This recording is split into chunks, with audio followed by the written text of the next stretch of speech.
This is the story of a man named Stanley. Stanley worked for a company in a big building where he was employee number 427. Employee number 427's job was simple. He sat at his desk in room 427 and he pushed buttons on a keyboard. Orders came to him through a monitor on his desk, telling him what buttons to push, how long to push them, and in what order. This is what employee 427 did every day of every month of every year. And although others might have considered it soul-rending, Stanley relished every moment that the orders came in, as though he had been made exactly for this job. And Stanley was happy. And then one day, something very peculiar happened. Something that would forever change Stanley. Something he would never quite forget. He had been at his desk for nearly an hour when he realized that not one single order had arrived on the monitor for him to follow. No one had showed up to give him instructions, call a meeting, or even say hi. Never in all his years at the company had this happened, this complete isolation. Something was very clearly wrong.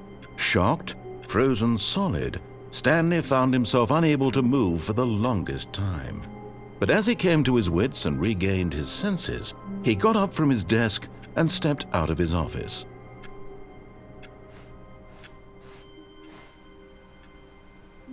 All of his co-workers were gone. What could it mean? Stanley decided to go to the meeting room. Perhaps he had simply missed a memo.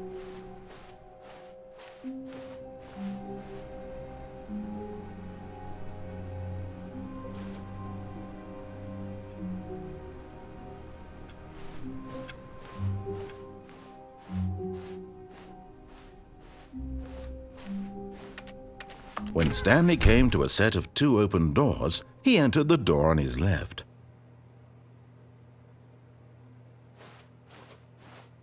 This was not the correct way to the meeting room, and Stanley knew it perfectly well.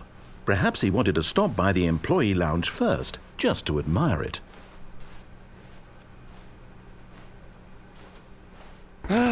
Yes, truly a room worth admiring. It had really been worth the detour after all, just to spend a few moments here in this immaculate, beautifully constructed room. Stanley simply stood here, drinking it all in. But eager to get back to business, Stanley took the first open door on his left.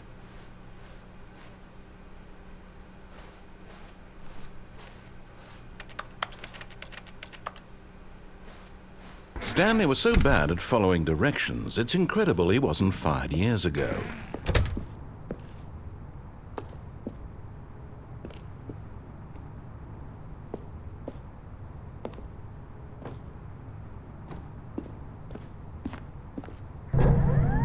Look, Stanley, I think perhaps we've gotten off on the wrong foot here. I'm not your enemy, really, I'm not. I realize that investing your trust in someone else can be difficult, but the fact is that the story has been about nothing but you all this time. There's someone you've been neglecting, Stanley. Someone you've forgotten about. Please, stop trying to make every decision by yourself. Now, I'm not asking for me, I'm asking for her. This is it, Stanley. Your chance to redeem yourself. To put your work aside, to let her back into your life. She's been waiting.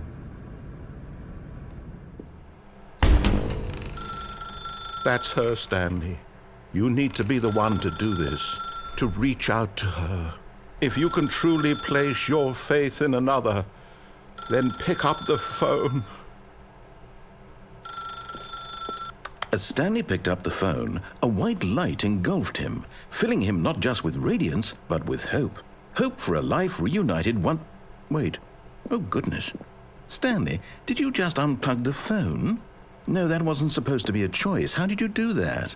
You actually chose incorrectly? I didn't even know that was possible. Let me double-check. No, it's definitely here, clear as day. Stanley picks up the phone. He's taken to his apartment where he finds his wife, and the two pledge themselves to one another. Music comes in, fade to white, roll credits. Not picking up the phone is actually somehow an incorrect course of action. How is that even possible? None of these decisions were supposed to mean anything. I don't understand. How on earth are you making meaningful choices? What did you... Wait a second. Did I just see... No, that's not possible. I can't believe it. How had I not noticed it sooner? You're not Stanley. You're a real person. I can't believe I was so mistaken. This is why you've been able to make correct and incorrect choices. And to think I've been letting you run around in this game for so long. If you'd made any more wrong choices, you might have negated it entirely. It's as though you completely ignored even the most basic safety protocol for real-world decision-making. Or did you not grasp the severity of the situation? Well, I won't have that kind of risk on my watch. I'm going to stop the game for a moment so we can educate you properly on safe decision-making in the real world. Please observe this helpful instructional video. Choice. It's the best part of being a real person. But if used incorrectly, can also be the most dangerous. For example, in this scenario, a hypothetical real person named Rupert has a choice. He could invent a machine that eliminates food shortages across the world to make life better for all people. Or he could spend years of hard work forgetting how to read. Which choice would you make? Remember that unlike here, the real world makes sense, and at no time should you make a choice that does not conform to rational logic. If you find yourself speaking with a person who does not make sense, in all likelihood, that person is not real. Allow the person to finish their thought, then provide an excuse why you cannot continue talking. Turn to a partner and practice saying, "My goodness, is it 4:30? I'm supposed to be having a back, sack, and crack." Excellent. Making choices on a regular basis is the best part to a healthy decision-making process. Most medical professionals recommend making at least 8 choices per day. Do you make more than 8? Less? And finally, if you begin to wonder if your choices are actually meaningful and whether you'll ever make a significant contribution to the world, just remember that in the vast infiniteness of space, your thoughts and problems are materially insignificant, and the feeling should subside. At this time, your instructor will guide you in an exercise to test and reinforce the material covered in this video. Welcome back. You may have noticed that this room has begun to deteriorate as a result of narrative contradiction. But not to worry. Now that you're properly informed on good decision-making, we're going to revisit a choice you made just a few minutes ago and see what the correct thing to do would have been. This way, please.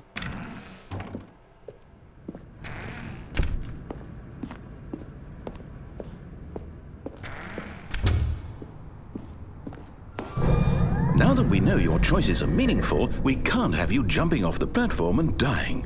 Imagine the main character dying senselessly halfway through the story. That story would make no sense at all. We just need to get you home as soon as possible before the narrative contradiction gets any worse. Unfortunately, it seems this place is not well equipped to deal with reality.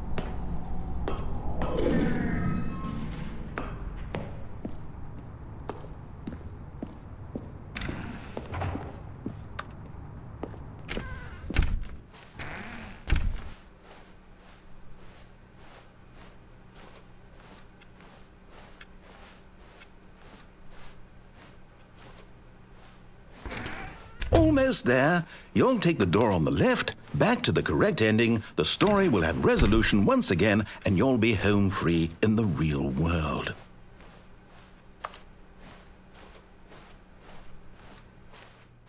Now remember, all you need to do is behave exactly as Stanley would. That means choosing responsibly and always putting the story first. I'm quite sure you'll be up to the task. Just follow my lead and you'll be fine. All right.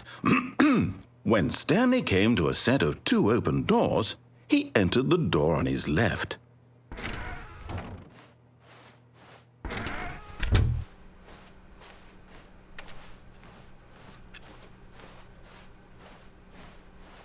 Yet there was not a single person here either.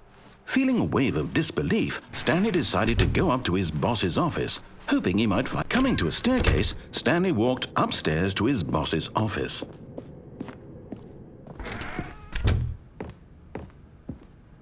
Stepping inside his manager's office, Stanley was once again stunned to discover not an indication of any human life. Shocked, unraveled, Stanley wondered in disbelief who orchestrated this, until he saw the door with a voice receiver next to it. Surely behind this door lay all the answers to his questions. And beyond all probability, he knew the passcode.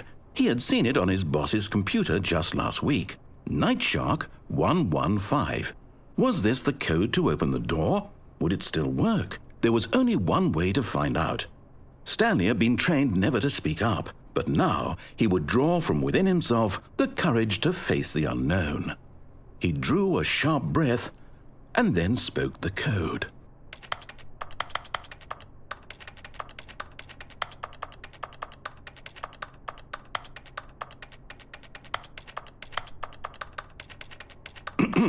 Stanley spoke the code. Nightshark 115. He spoke it into the receiver, right there on the wall.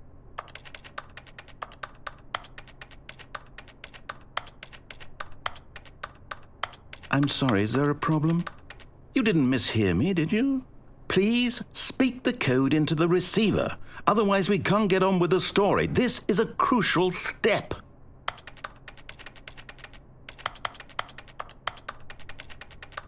Okay, fine, you're not going to do it, but you know what?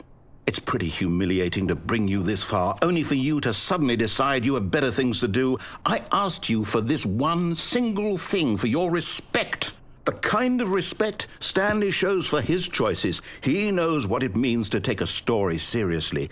If you didn't want to see what I had to show you, then why did you come here? You had a choice, you know. You could have gone through the door on the right. You could have done whatever the hell you wanted over there. Why did you come this way? Speak. Say something to me. Explain yourself, you coward. You behave exactly as Stanley would. That means choosing responsibly and always putting the story first. I'm quite sure you'll be up to the task. Just follow my lead and you'll be fine. All right. When Stanley came to a set of 2 open doors, he entered the door on his left.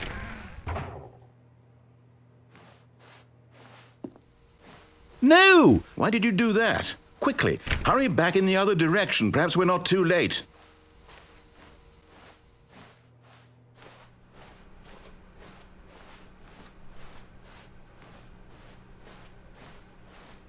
Oh, it's ruined. I can't believe, after everything we talked about, that my story, you've destroyed my work. Why? For what? What did you get out of that? What did you think was so special about seeing the game undone, left here like so much garbage? It's worthless now. And what am I supposed to do? Even if there were a way to continue, would it be worth it? To know that my story is now incorrect? How can I go back to that? I can't erase that knowledge. I'll have to live with it forever, reliving its impossibility forever. I couldn't live that way. Is it better to shut the game down entirely? To willingly destroy all of my work? I don't know. What's the answer? What do I do? What do I do? What do I... No, I have to. I have to shut the game down. I have to. I have to.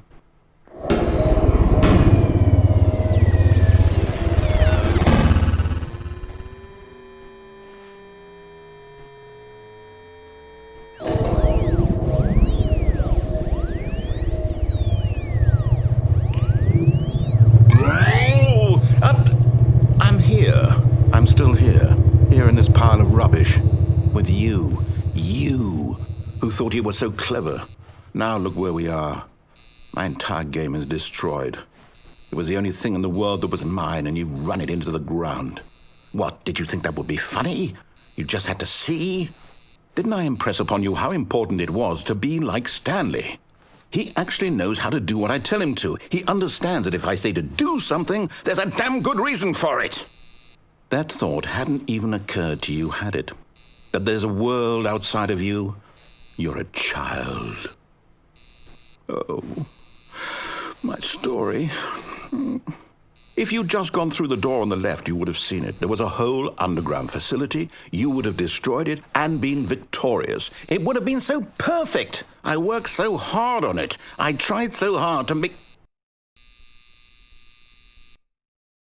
When Stanley came to a set of 2 open doors, he entered the door on his left.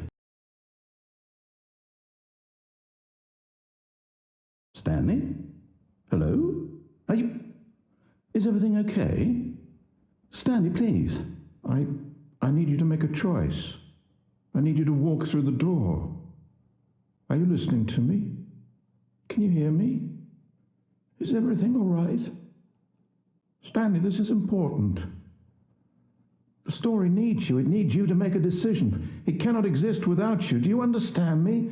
Whatever choice you make is just fine. They're both correct. You cannot be wrong here. We can work together. I'll accept whatever you do. I simply need you to take that step forward, please. Choose. Do something. Anything. This is more important than you can ever know. I need this. The story needs it. So, you hear me? Are you there? Are you listening to this? Stanley, are you there? Okay. It's okay, I can wait. You need time to decide. Time to make sure your choice is correct. That is the best choice. That's all right. I'll wait for you to decide what's the right thing to do. Take as much time as you need.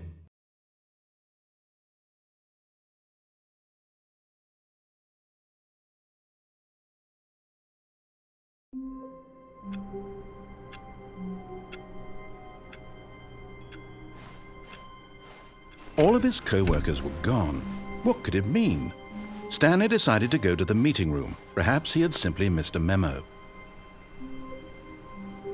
Finally, yes. The bucket. Yes. I love that bucket. Stanley clutched the bucket tightly to his chest and entered the door on his left. This was not the correct way to the meeting room, but Stanley had felt the bucket calling to him, telling him that the employee lounge was simply the place to be. And here it was. Had the bucket turned out to be correct? No, never mind. The bucket was wrong. Stanley took the door on his left to go back to the meeting room. No, Said the bucket. don't go to the meeting room. Go somewhere else. The cargo lift, yes. Good. Said the bucket. Now ride the lift all the way to the top. There's something up there I need you to do. Stanley did not question why or how this bucket was speaking to him. It should have alarmed him, of course, because buckets can't talk. But Stanley chose not to think about this obvious fact. He was firmly convinced that the bucket had spoken to him, and he unthinkingly did whatever the bucket asked.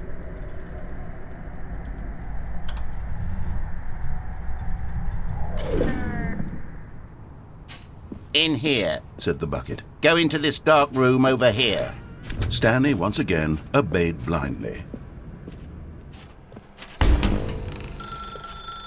Now pick up the phone. Said the bucket.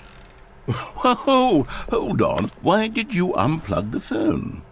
Were you trying to resist the bucket's orders? Stanley, I was joking. Obviously, the bucket isn't talking to you and telling you to do things. Buckets can't talk. It was a joke. Don't you get the joke? It's funny, Stanley. A talking bucket.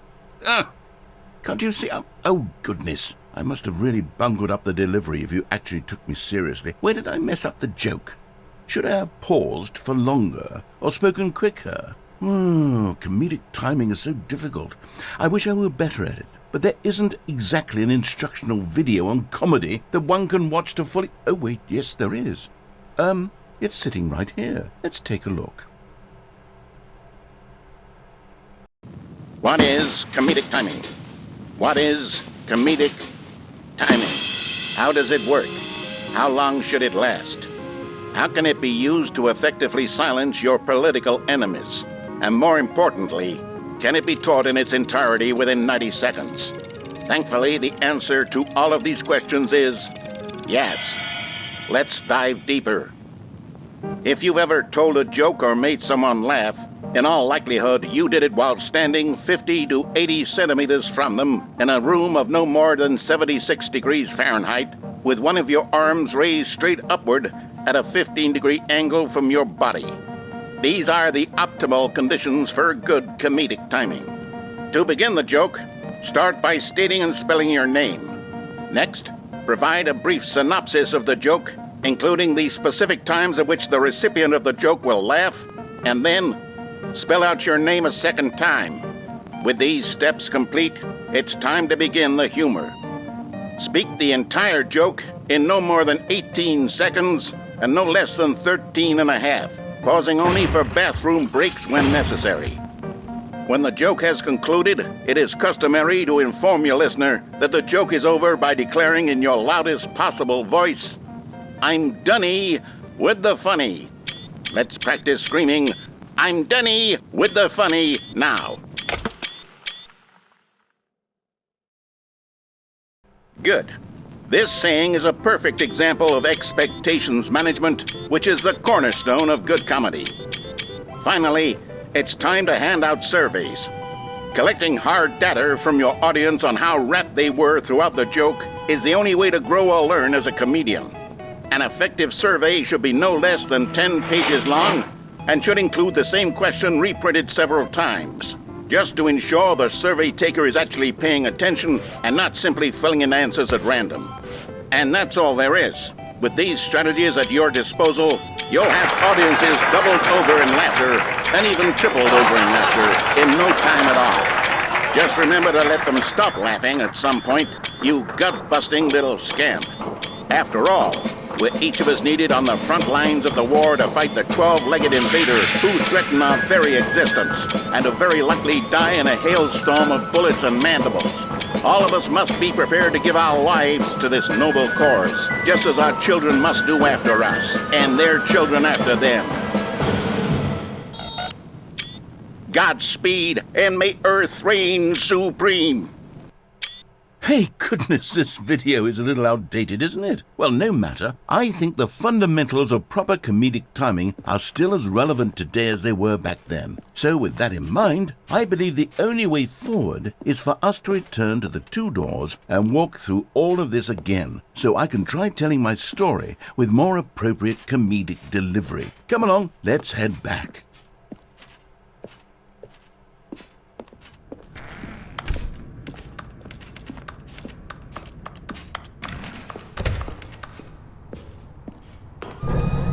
I can feel it. This time, I'm really going to nail the delivery. You'll be in stitches. A talking bucket, you'll say? How ridiculous. How absurd. What a hilarious concept. The king of comedy. That's what you'll call me. Thank goodness we had the instructional video. Otherwise, who knows where we'd be right now. Well, I wouldn't be the king of comedy, that's for sure.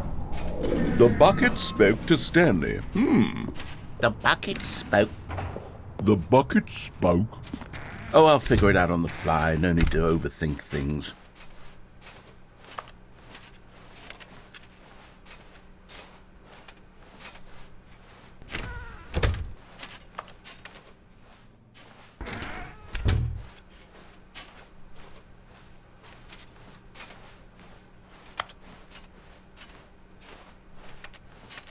Here we go.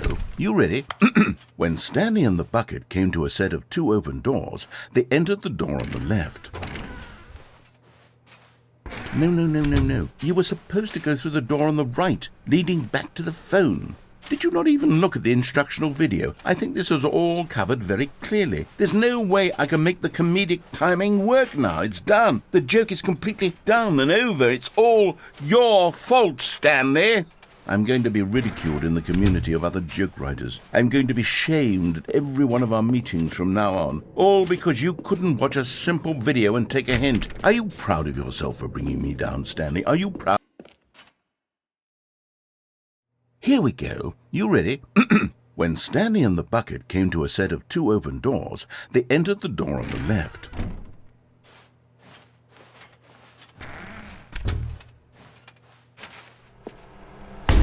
What?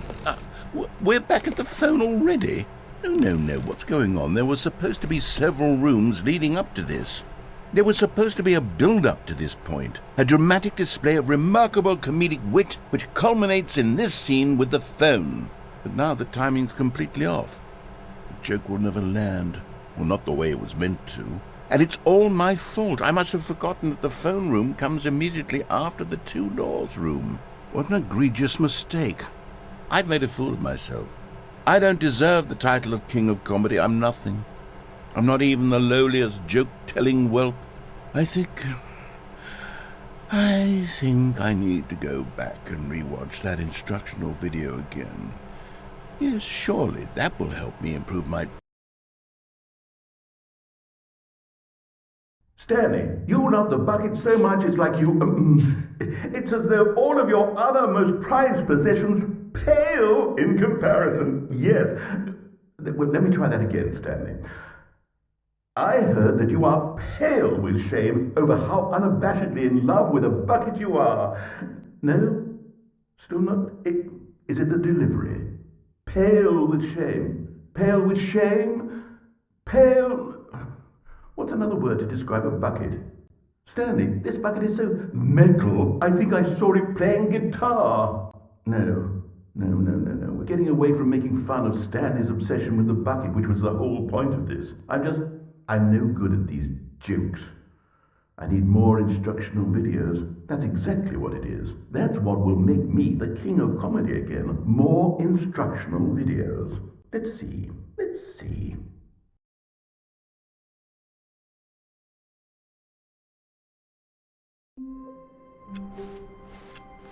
All of his co-workers were gone.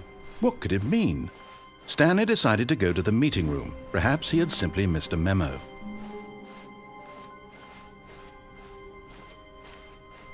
When Stanley came to a set of 2 open doors,